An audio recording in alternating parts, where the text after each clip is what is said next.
Jubilito TV Official. So yun.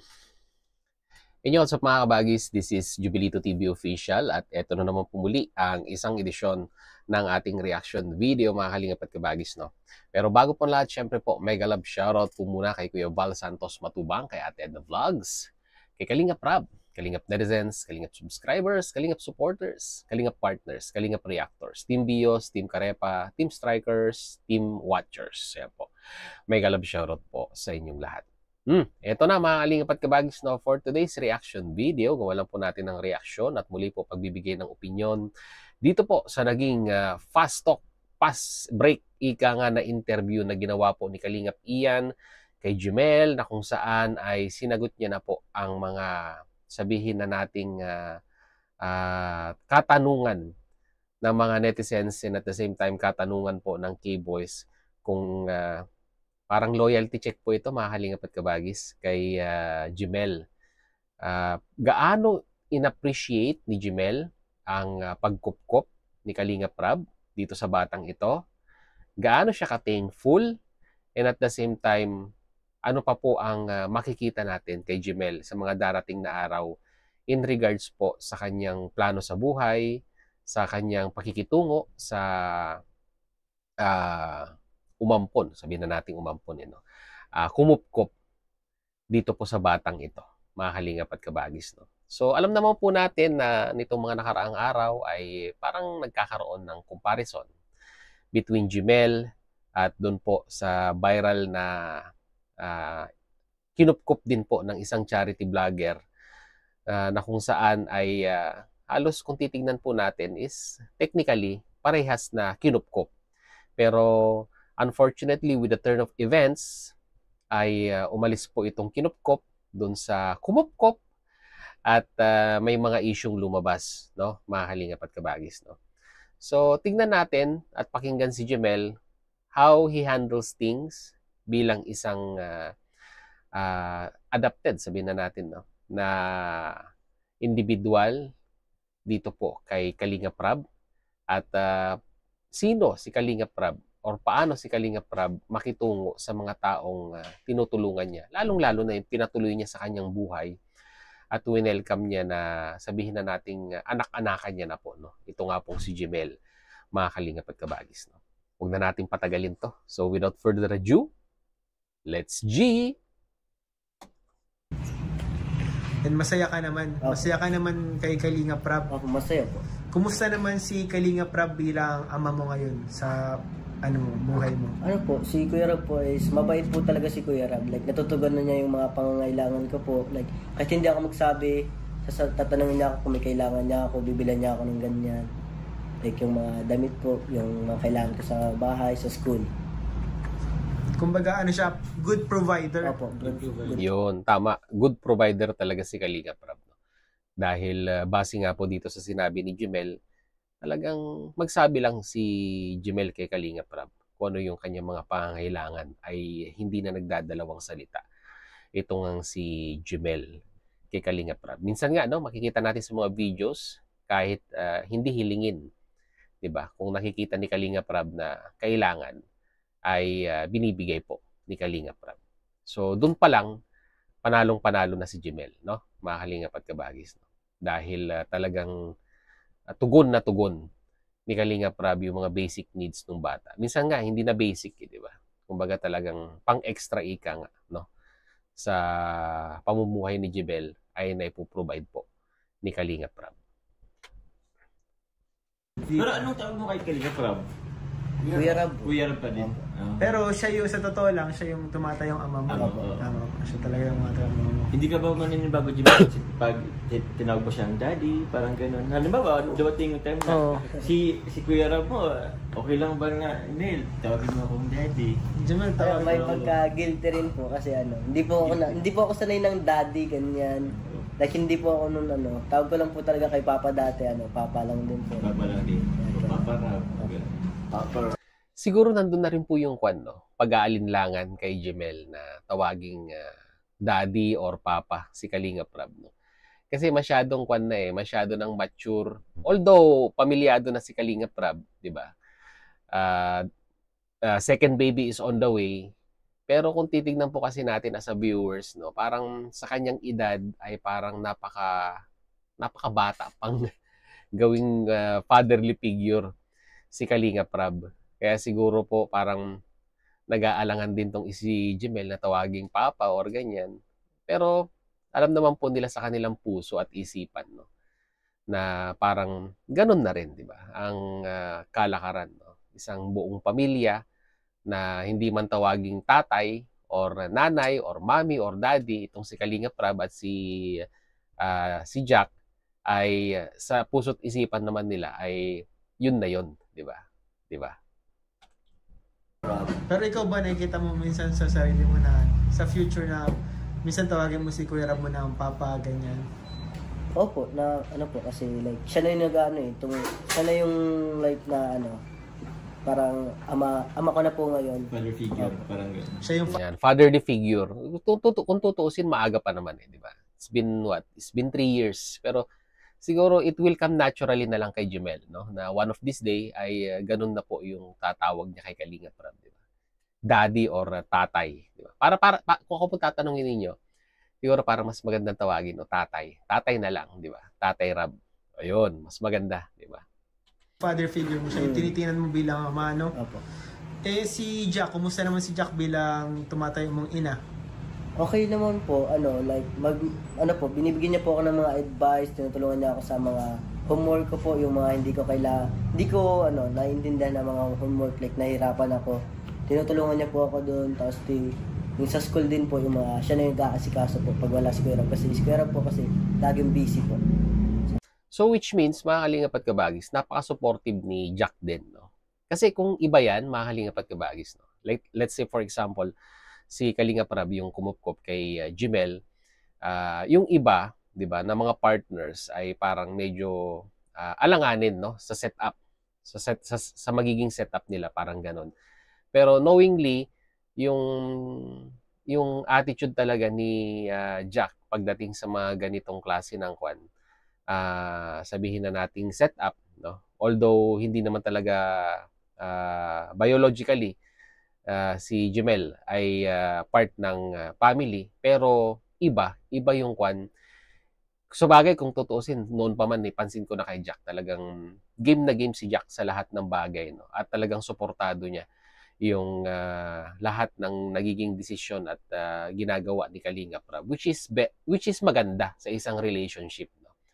Kumbaga parang desisyon ko ito, sinusuportahan talaga ni Jack yung mga ginagawa ni Kalinga Prab in regards sa pag-charity, lalong-lalo na dito sa setup nila ni Jemel, di ba?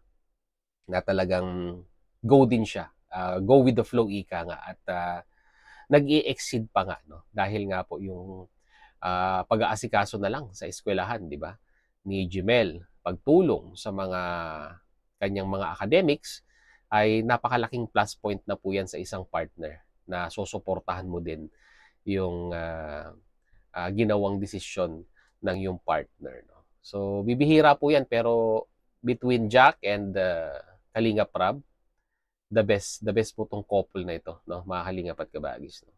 Hindi sa kanila issue yung mga ganitong bagay na pag-aasikaso dito po kay Jemel, which is plus point po yan, no? Plus point po yan kay Jemel na napunta siya sa ganitong klase ng pamilya, no?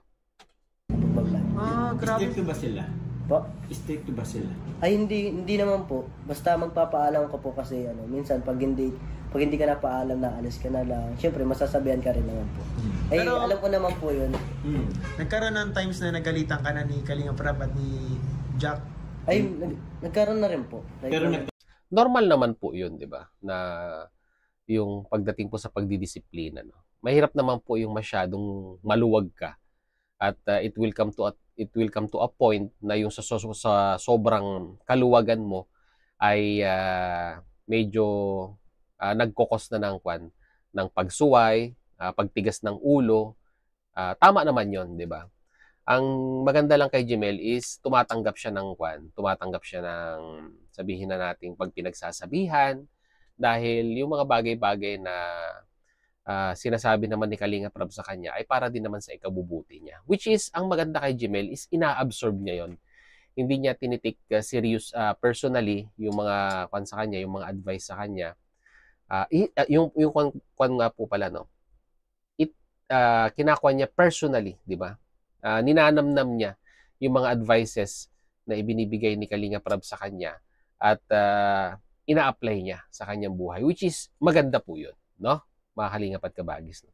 Dahil kung ibang bata yan, pag sinermonan mo yan, magagalit at magtatampo na sa'yo yan. Pero kabaliktaran yung ginagawa ni Jemel. No? Kung magkaroon man ng paninermon o sabihin na natin pinagsasabihan, tinatanggap niya in a positive manner, ika nga. No? Tampo ka? Hindi po. Kasi alam ko naman po yung nagawa kong mali eh. Okay. Ano ba't ka ginalitan dati? Like yung pag nagbabike po ako na madaling araw, di ako di ako minsan nagpapaalam. Biglaan po kasi minsan yung mga kaibigan ko nagaya sa akin. Alam ko naman po na minsan nag-aalala rin po sila baka may mangyari sa akin na masama. Yan, kaya alam ko naman po na Yads. Tensya na po.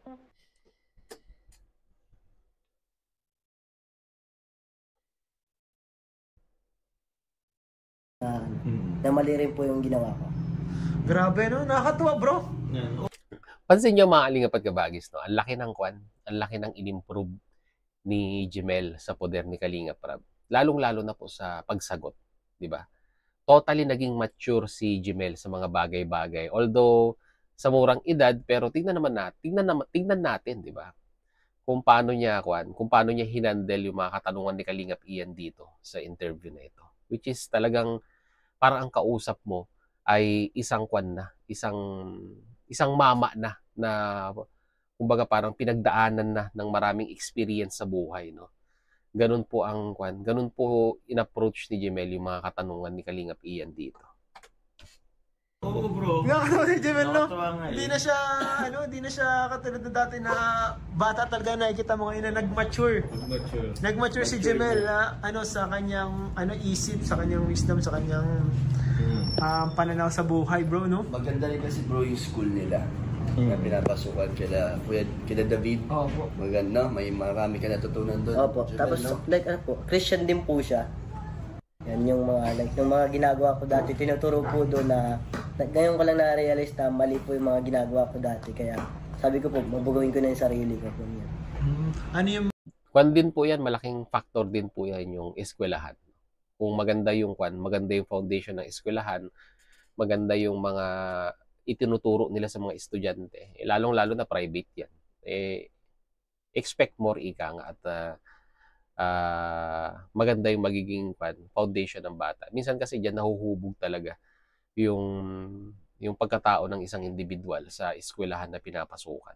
Lalong-lalo na yung mga kaklaseng nakapalibot sa kanya, and at the same time, yung mga teacher and advisors na nagbibigay ng advices sa kanila, no? Kung paano po nila didiskartehan ang kanilang buhay. Yung pinaka natutunan mo sa buhay na natutunan mo sa itong panahon na kasama mo si Kalingap Prab? Like po yung mga natutunan ko po doon sa bahay o yung sa school po? Sa lahat na, sa lahat na po. Yung mga natutunan ko po doon, like yung like tumulong ka sa kapwa mo na walang hinihinging kapalit. Grabe. Tama yun. Nadap niya bro yung natin, yung sa environment natin bro sa Kalingap. Maganda bro yung talaga. Bata pa lang, mayroon kang ganong mindset po. Oo. Saka sa totoo lang, hindi siya tinuturo, nakikita niya na eh. Oo. Nakikita niya lang sa mga nasa paligid niya eh. Totoo bro. Nakakatuwa. Ano pa yung mga natutunan mo sa Kalingap? Yung huwag magtatanim ng hinanakit sa kapwa mo. Grabe, ang lalalim na. Grabe. Ang lalalim na ng mga natututunan mo.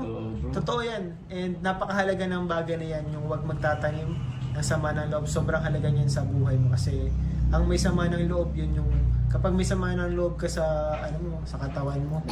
Parang nagdudulot rin yun ng kapahamakan. O kapahamakan. Exactly. And mahirapan kang mag-grow or umabante, maka-move on sa buhay.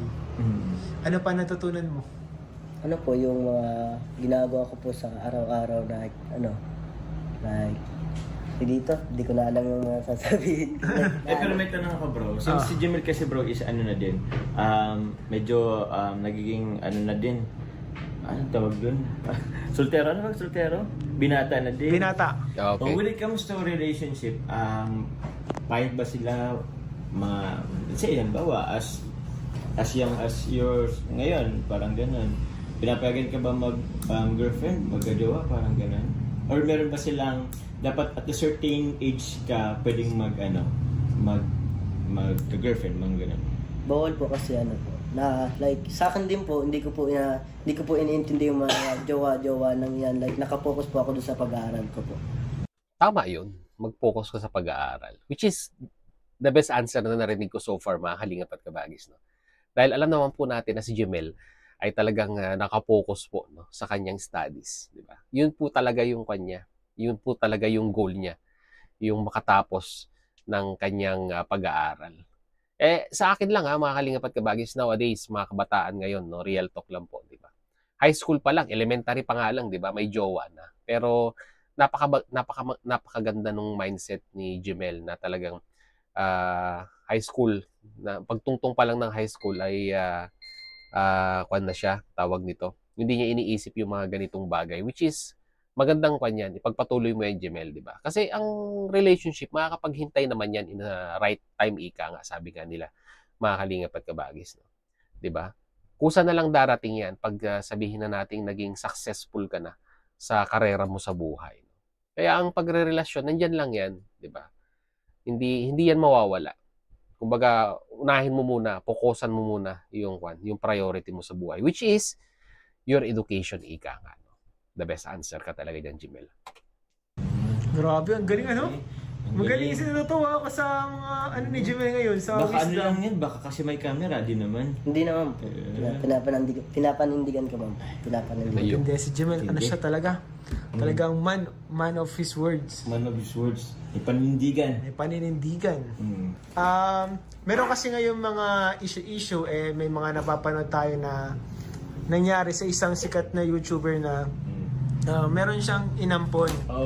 Yung sikat na YouTuber. And yung charity vlogger din siya. And yung kanyang inampon is iniwan din siya after 5 years. 5 years. Ata? Kilala ko yan. 5 years. No? Si Jemel, ilang taon ka na dyan? Ilang taon ka na sa kay Kuya Rab? Ano pa lang, magti 3 years. 3 years. Magti 3 years, no? 2020, ano po kasi 2022 po. Hindi na ako kalakihan. 3 years na, grabe. 3 years na. Tagal na rin. Bilis ng panahon. Ilan pala tayo? Kasi tagal lang pala. Survivor ka pampon? Sabay din tayo. Sabay din kayo, ano? Grabe no, tagal na rin 3 years. Ikaw, Jemel, ano? Balang araw ba iiwan mo din si Kalinga Prab? Grabe yung tanungan naman. Para Ito sa yung- akin po, hindi ko po gagawin yung kasi nakakahiya naman po, like, ikaw na yung pinag-aral, ikaw na yung pinatuloy sa bahay nila, binigyan ka ng pagmamahal na gusto mo. Like, ikaw pa yung may balak na iwan sila na parang wala nangyari, ganyan. Parang walang Talagang utang na loob, hindi yan parang pumasok ganun. sa isip mo. Hindi po yun pumasok sa isip ko po, like, ano po. Tinuturing ko na po silang na tunay na magulang ko po. And mahal na mahal mo sila. Oh, mahal naman po. Kumbaga, yung pagtingin mo kay Kalinga Prab and kay Jack is parang tunay na talaga na ina. Opo. Ama. So yun, no? Straight to the point, mga kalingap at kabagis, no? Napakagandang sagot ni Jemel regarding nga po dito sa usapin na ito, na kung ito nga pong si Jemel ay pagdating ba ng araw ay matutulad dun sa isang sikat na charity vlogger na may inampon na eventually with the turn of events ay iniwan po, no? Ayan, napaka-straightforward nung sagot ni Jemel kay Kalingap Ian regarding sa usapin na ito, mga kalingap at kabagis. Thankful si Jemel sa mga magagandang ginawa ni Kalingap Rab. Binago niya ang kanyang buhay. Ngayon ay natutulungan siya para ma-achieve ang kanyang mga pangarap, which is matapos ang kanyang karera sa buhay, yung po yung pag-aaral. At parang ang plano nga po ni Jemel is pag siya po ay nakatapos na ng senior high school or magka-college po siya, ay parang gusto niya maging piloto or sabihin na nating mag-serve sa ating country dahil parang gusto niya maging isang fighter pilot, mga kalingap at kabagis, which is accessible. Pwede naman po siya mag-apply sa Philippine Military Academy kung gusto niyang maging isang fighter pilot, no? And eventually, pag nakapag-serve na siya sa ating bayan, pwede niya na i-convert yan into a commercial pilot para lalong mas gumanda ang kanyang buhay. So, good job, Jemel. Continue, ika nga, at ipagpatuloy mo yung magandang nasimulan mo dito sa pagkupkup sa'yo ni Kalingap Rab bilang isang anak-anakan na at tinutulungan ka para tuparin ang iyong pangarap sa buhay. Yun ang maganda, di ba? Huwag lang huwag lang magpawakwak. Yun yung pinaka-importante doon, di ba? Huwag magpawakwak at ginagaranti ako sa iyo, Jemel, maganda ang magiging karera mo sa buhay. Pag marunong kang tumanaw ng utang na loob sa mga taong tumulong sa iyo at ipagpatuloy mo lang yung magandang nasimulan mo sa iyong buhay. So, mag-comment po kayo sa ating comment section, mga Kalingap at Kabagis, kung ano naman pong inyong magiging piece of advice kay Jemel regarding nga po dito sa naging interview, one-on-one interview ni Kalingap Ian kay Jemel. So, yun, mga Kalingap at Kabagis, muli, maraming salamat dahil sa dulo po ng ating reaction video ngayong araw na ito ay nasamahan niyo po muli si Jovelito TV Official. At muli po, nagpapaalala po ang inyong host. Sa mga hindi pa po nakasubscribe sa channel po ni Kuya Val Santos Matubang at Ed Vlogs, Kalingap Rab. Sama na po natin Kalingap Ian, Kalingap Jomar at ito pong si Boss D. Yan, si Kalingap Dan. Supportahan po natin ang kanilang mga YouTube channel. Kung may YouTube lang si Jemel, ay dapat pre-promote ko na rin po.